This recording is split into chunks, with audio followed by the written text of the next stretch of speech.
Hey everybody, Constipated Burrito Cage back with more Let's Play Pikmin 2. Last time we did the first sub-cave, the Emergence Cave, back in Valley of Repose. So, those little question marks as you get to them, as you discover more sub-caves, that's what they become. And then the little boxes, how many treasures are there. So there's 4 of them here in the Morning Wood, or Awakening Wood, sorry. But let's just check the Piglopedia. So, the Red Bulborb. Lost 1 Pikmin to it already. I bring dishonor to my family and must cut off my fingers. No, okay, I'm not gonna do that. I'm not Asian. Racism. Snow Bulborb. What, those things we were fighting in the sub-cave, and the Violet Candy Pop Bud, as well as a Clover. So yeah, plants also get added to these. For some odd reason. But, I may or may not decide to go update like showing you the Piglopedia. I'm not going to do it with treasures really, because you get to see the treasure already. But the Awakening Wood, majestic, isn't it? It's large. It's stiff. Haha. Stiff Morning Wood. And already some talk from Bane. Good morning. It should please you to know the purple Pikmin are lodged safely in my hole. The confines of my interior seem to suit them perfectly, though they do occasionally tickle me. You can feel. What is this technology? Stand in the ring of light below me and press A to call the purple Pikmin out. I don't know how that sounds. I haven't listened to any of the audio recording yet, so I'm debating with myself whether or not to do a no purple run of this game yet. I'll probably keep purples for above ground, definitely, just because they make clearing stuff so much easier. So the thing of purple Pikmin is you don't have to hit stuff perfectly on. Like if you hit near it, it will like stun it. Plus they almost sort of home to enemies. So, but the thing about if they get a homing hit, then they'll stick on there longer, making them easy prey or whatnot.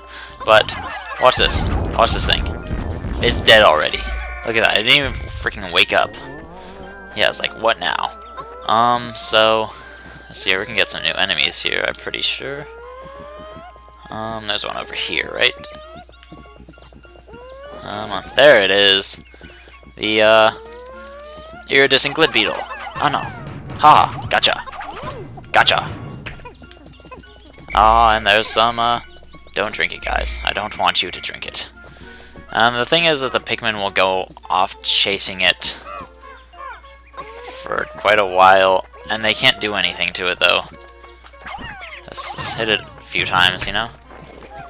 And it went away. Okay. Let's carefully get these so that those guys don't drink that, because I'm not really concerned with the purple Pikmin right now having that access to that stuff. But purple Pikmin are really extremely useful for clearing out enemies in an area. And these things, they cannot hurt you if you remember them from the last game. The female ones, they can't do shit to hurt you. And another new feature within this game is berries. Berry picking. You know what? Sure, I'll show that off today. Let's just put all these guys away. Not too crucial right now. But the thing about me with playing Pikmin games, if you remember from the last one, is I over-harvest a shit ton. Oh yeah, I forgot we don't have 69 reds anymore. We only have 59, but whatever. A small price to pay to have 10 purples on our team. So this yolk stuff over here, Pikmin will drink it, and they transform instantly into flowers. So, it's so incredibly useful. Bam! Look at that, he was like showing his guns. It's like, I am strong now. Super Saiyan. Super Saiyan Pikmin. The Pikmin that drank the yellow nectar instantly matured into flower Pikmin. It appears to have enhanced motor skills. What a wondrous nectar! How intriguing! Like plants, Pikmin mature from leaf to bud to flower. Captain Olimar, you must share the information you have with your subordinate, Louis. What, is the information not going to him currently? I mean, I would think that they're both tuned into Bane's little speeches. I mean, because that just wouldn't be fair. That wouldn't be fair for just Olimar to hear such beautiful words spoken. And I think I have like one leaf now. That's annoying. And if some of these flowers will be like stuff like this. Crap, what are these things called? What are they called? Oh my god. But you can kill them. And they will drop nectar for each one that you kill. So they're worth getting. Plus you can take them back to the ship, and we're gonna get another for we're already getting some treasures. Some treasures. You know, might as well just get some of this stuff since it's on the ground around here. Let's see. Oh yay, more female shearwigs. No, these are shear grubs, sorry. I'm giving you false information. But with the help of the Piclopedia, you can be all like Pikmin nerd and know all the names of stuff like I do. And for 170, we got the strawberry, which is a sunseed berry according to this game. 10% of debt recovered! Yeah! Ah yeah. We're doing great in this game already. I mean, 3 days in and we already got 10% of the debt. I don't know what like record time is for finishing the debt. I don't think it's that much, honestly. Because it doesn't really take too much time, actually. If you know what you're doing, then you can complete it. And like, I will 100% this game in less than 20 days. Or not less than 20 days, but less than 30 days. Or like about 30 days. So you can finish this game in similar amount of time that you can finish the first game. And oh yay, this little speech here.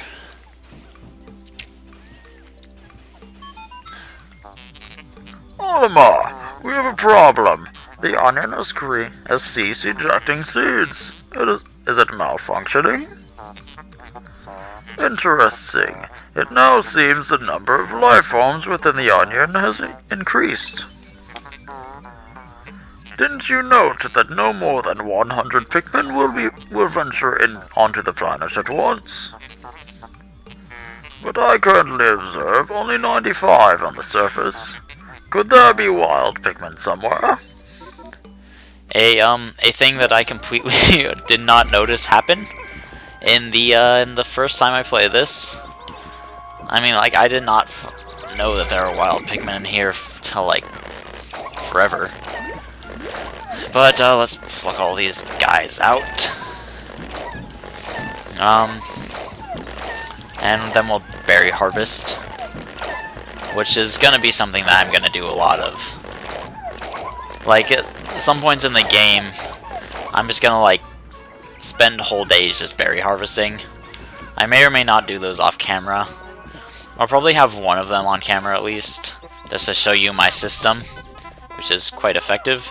But berry harvesting works different than just normal stuff. See, the Pikmin just climb up the stalk and then they knock the berries down, and then each one only takes one Pikmin to carry it. So, but while those guys are busy harvesting, we're gonna break this wall down. Oh, and that thing up in the top left corner, I gotta explain that after the berry explanation. So you can rotate the berry. I'm rotating the berry right now. You can't even tell, though. I can move it forward and backward, though. Astounding! This red berry contains an ultra-spicy essence. I don't think berries are necessarily spicy for the most part. Oh well, whatever. It does not appear to have any monetary value, but I shall research potential uses for it. Bring me another specimen. So, bring him another specimen I shall indeed. But this thingy here is a honey wisp. They'll sort of appear and disappear. But when you hit it, it will drop an egg, which contains some yolk. And another berry has been delivered. Actually, this is the 10th berry, which gives us this little stuff here. Captain Olimar, my research on the red berries you discovered had yielded a powerful potion. Behold, the ultra-spicy spray. Although it is untested, I believe it will have spectacular results. Spray it on all your Pikmin by pressing down on the D-pad. When necessary, I can produce 1 bottle of spray from 10 berries. Press start pause to contact me and confirm your berry count. Look at the L on the radar screen. So, yeah. New little meter shows up on the left. And, I'm not gonna show that off yet because it is, like, literally the most useful thing ever. But, let's give some, let's flowerize these guys. And, another thing about berry trees is they will replenish berries over time. So while these guys are... Let's get some of these guys off the gate here and into more berry harvesting. Because if there is one thing you want in this game other than treasure and Pikmin, it is berries. It is sprays. Literally like the most useful thing on the planet. Which is definitely Earth. If you can't tell from like this the chart that we got earlier, the last episode, how it's a half of an Earth globe. And it says that that's what the planet looks like from the space. Huh. Wonder if this is Earth. Just a thought. Some people probably don't know that. I mean, come on. This is clearly Earth. I mean, with the items we found, we found freaking a battery. But the cloaking burrow net here, you have to attack it from the front, and it'll shoot its little needle nose out, and just kill your Pikmin. But a great thing about stuff, how stuff works in this game is, unless it has time to like really get it back and eat it fully, then your Pikmin will not die and there's still time to save it. A very nice thing to know. But well, that's going. We're gonna get these remaining 79 Pikmin. We're gonna go over here to this flower right here, which is actually an enemy. If you can tell from the side, it has like little eyes on the flowers. So what you want to do first is you're gonna throw one Pikmin in there and bring it back, and then the full thing shows up and just swarm it. And alright, good, it didn't make it away with any Pikmin. Creeping chrysanthemums become a nuisance through the game, because if you play this game, then you know that all enemies will have like an attack that'll sort of shake off the Pikmin that are on it, and those ones, their attack, it like scatters them everywhere, and it's really annoying. Plus they have pretty large amounts of health, so but you know how I'm like harvesting berries right now? Basically my berry harvesting days, that is all I do. And I've got really, they've come back, they've been respawning today at very convenient times for me actually. But then you can have like the little suicide form Pikmin, where your Pikmin just climb up the stalk and jump off because there's nothing on the end. But I have a routine for harvesting berries, especially in this area. And look at that, already 3 sprays. We're doing good. Doing good, being efficient. I'm not even really... This is without me even making use of the dual captain feature, too. So it's pretty easy to be efficient in this game if you know what you're doing. But there's 2 ways to go here, right? Which has a bag, which you need 200 pounds, which we don't have 200 pounds, we only have 190 at most right now. So then down there, nothing you can do yet. There's a gate, but we'll cover that later. So, go this way up here to the next sub-cave. Sure. Biological sensors are reacting violently. The readings are ominous. A beast of unknown power lurks in these depths. A large Pikmin group would be reassuring. My sound sensors are picking up hostile roars of many beasts. Expect dangerous encounters. Sensors are also showing extreme heat pockets. You may need flame-resistant Pikmin. But my records indicate no such data. Are my records incomplete? They sure are. Something I didn't go over is... actually, I did somewhat mention it. I didn't go over it yet. But I went through that really quickly, but if you saw at the top of that little screen there, it had the little picture of the fire. That'll show you like the hazards are in the thing. The fire, water, electricity, and poison, which red Pikmin are impervious to fire, so making them incredibly useful for situations with fire or fire enemies, such as the fiery blowhog, which was in the last game. Also, red Pikmin, in my opinion, are the most useful of Pikmin, even though like everyone's like, oh yeah, they don't really matter in this game because you have purple Pikmin. It's like, no. But red Pikmin do double damage to the normal Pikmin do, and there's nothing right there. Oh, that's wonderful. But I think I'm gonna do a no purple run. If I get run into purple Pikmin through a subcave, I have the right to use them, and above ground I will use them.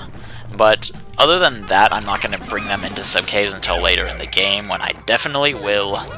But you got the male sheargrubs here, which will, unlike the females, they will eat your Pikmin.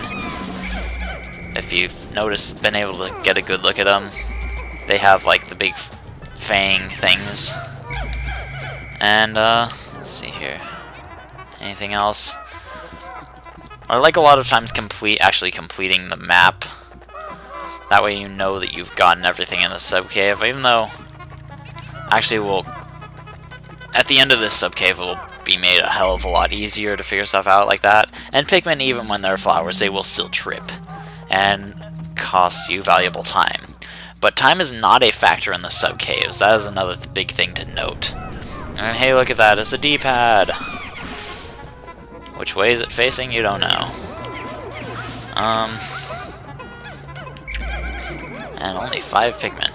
You know what? Sure, let's just carry all these corpses back. And there's not enemies like right here, are there? Okay, good. A lot of times, unless you know that you've cleared the way, it's a good idea to monitor your Pikmin's movement. Make sure that they don't run into anything on the way to wherever they're going. But while we wait for all those guys to carry their stuffs back... So we got the D-pad, that's the only important one on this floor, it looks like. And you can move it around, make it spin. Stone of Glory for 100 monies. And with that sound, everything has been taken back. Beasts do not apply to that sound. Let's see here, yeah, everything is good. So, on to the next floor we go. 12% of the debt recovered. Let's see here. But 19 minutes. You know what? That's enough time to end it off with. There's still some space in this subcave. And really not. I've played this game enough that I feel like I'm pretty good at spacing stuff. But we're gonna continue on with this subcave next time. Actually, no, wait. Hold up. Okay, never mind. This is just like a... No, I'll do this floor. I have time for that. Eggs, similar to, just like the last game, will contain yolk within them. And something gonna drop there? Nope. Occasionally in subcaves, stuff will fall from the ceiling and just like scare the shit out of you. But a lot of times it's mostly good stuff. It'll be like an egg will fall, but sometimes you'll get like boulders and stuff will fall. But let's see here. I feel like there's a way to do that. Oh yeah, if you press right or left on the... Oh, okay. Yeah, when you have multiple types of Pikmin, you can press up or down and it'll... while you're holding and... I'm not sure if down will do it. I'm not willing to try it because I don't want to waste my spicy spray. But, oh, why did I throw flower Pikmin in there? The whole point of figuring that out is so I can throw leaf Pikmin in there, which are useless and aren't really that important. Let's see here, nothing there. And let's just check this other side. Anything? Nothing there. Wow. So there's literally one egg in here. God, that's bullshit. But, you want to get all your purple Pikmin to flower just because it's going to save you time. Because then you don't have to wait for their laggy asses to catch up with you. So let's just go... The good thing about one yolk is that many Pikmin can feed off of it. See, I got all 10 of them there. But... And see, they're considerably faster. They're still really slow. They're maybe about the speed of an average bud Pikmin. But they're faster than, like, the leaf Pikmin that we have now. Actually, no, they're, like, about the same speed. Well, that makes you feel wonderful, doesn't it? But, on to the next floor. Let's go delve deeper with our Pikmin. Dun dun dun, dun. But while it's saving, now we've made it to sub-level 3. And we got some fire. How are we going to deal with that fire? You'll find out next episode, because that's all I've wanted to do as long as I want to make this episode. So, if you like what you saw, please subscribe to my videos. It would be very much appreciated. So, until next time, this has been Constipated Burrito Cage. Peace out, and have a great day. Goodbye, people.